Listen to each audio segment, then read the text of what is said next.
Are you ready to die for your cause? The transformation from armchair anger to combat readiness is not a smooth arc. It is a series of psychological fractures and reconstructions, each one engineered by forces far more sophisticated than patriotic speeches. Research from the U.S. Army Research Institute for the Behavioral and Social Sciences shows that fewer than 2% of civilians who express anger about geopolitical events will ever volunteer for combat, and only a fraction of those will actually engage in sustained fighting. The gap between fury and fatal commitment is bridged by three overlapping psychological mechanisms: identity fusion, moral reframing, and group-based shame. Identity fusion is the first bridge. Studies by psychologist William Swan, Jr. at the University of Texas at Austin demonstrate that when personal identity merges with group identity, the boundaries between self and collective dissolve. You stop being John from accounting who is angry about injustice. You become a member of the wronged group, and attacks on the group feel like physical attacks on your body. This is not metaphor. Brain imaging studies show that threats to fused groups activate the same neural pathways as personal physical danger. When Russian forces entered Ukraine in February 2022, thousands of Ukrainian civilians who had never held rifles experienced this fusion overnight. The anger they felt watching cities shelled was not abstract geopolitical concern. It registered as immediate bodily threat, triggering the fight response that normally requires personal peril.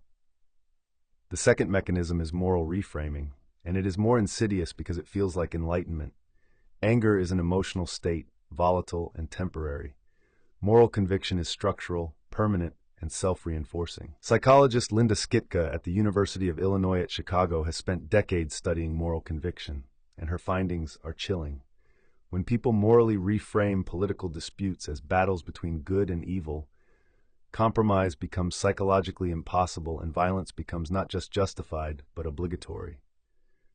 The transformation happens through constant exposure to atrocity narratives. Every image of civilian casualties, every story of brutality, every piece of propaganda showing the enemy as inhuman reinforces the reframe. You are no longer considering whether to risk death. You are deciding whether you can live with yourself if you do nothing. That is a different calculation entirely, and it produces different behavior.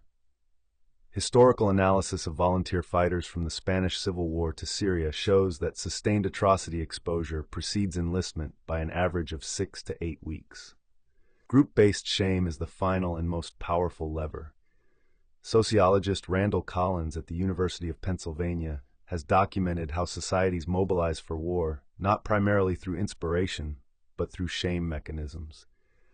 The question is never framed as "will you volunteer?"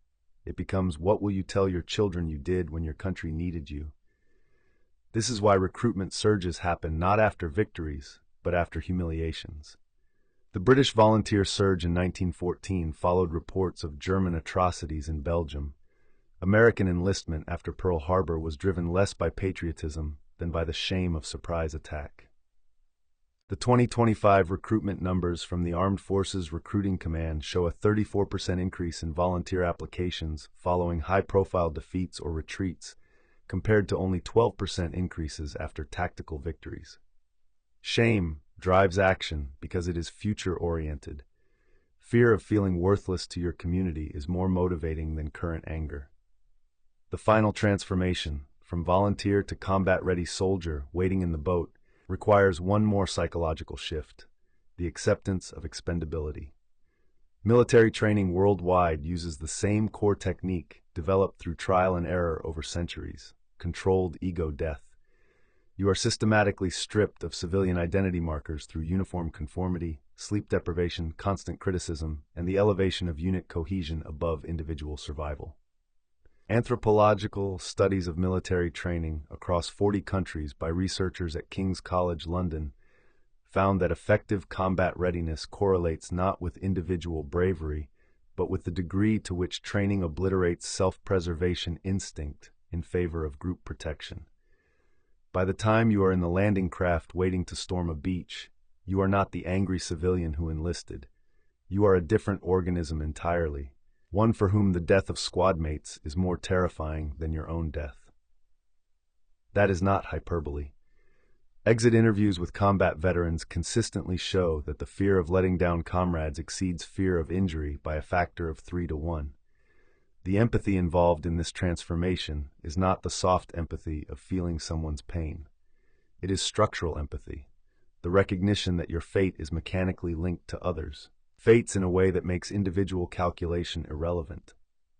When Ukrainian President Volodymyr Zelensky refused evacuation from Kyiv in February 2022, saying, "I need ammunition, not a ride," he was not being brave in the civilian sense. He was demonstrating structural empathy, the understanding that his individual survival meant nothing if the collective identity collapsed. That transmission of structural empathy from leadership to population is what creates armies from mobs. Political scientist Margaret Levi at Stanford University has shown that voluntary military participation rates correlate strongly with leader visibility in danger zones. When leaders visibly share risk, volunteers surge. When leaders retreat to safety, recruitment collapses, regardless of rhetorical appeals. The timeline from rage to readiness typically spans 3 to 6 months for volunteer fighters, according to data from the International Center for the Study of Radicalization at King's College London. The first month involves obsessive information consumption and identity fusion. The second month involves social pressure, both self-applied and from peer groups, leading to the decision point. The third month, if enlistment occurs, involves training that systematically dismantles civilian psychology. By month 4 to 6, combat readiness is established, not through courage, but through the reconstruction of fear itself. You no longer fear death. You fear irrelevance, cowardice, and the collapse of the group identity that has replaced your individual self.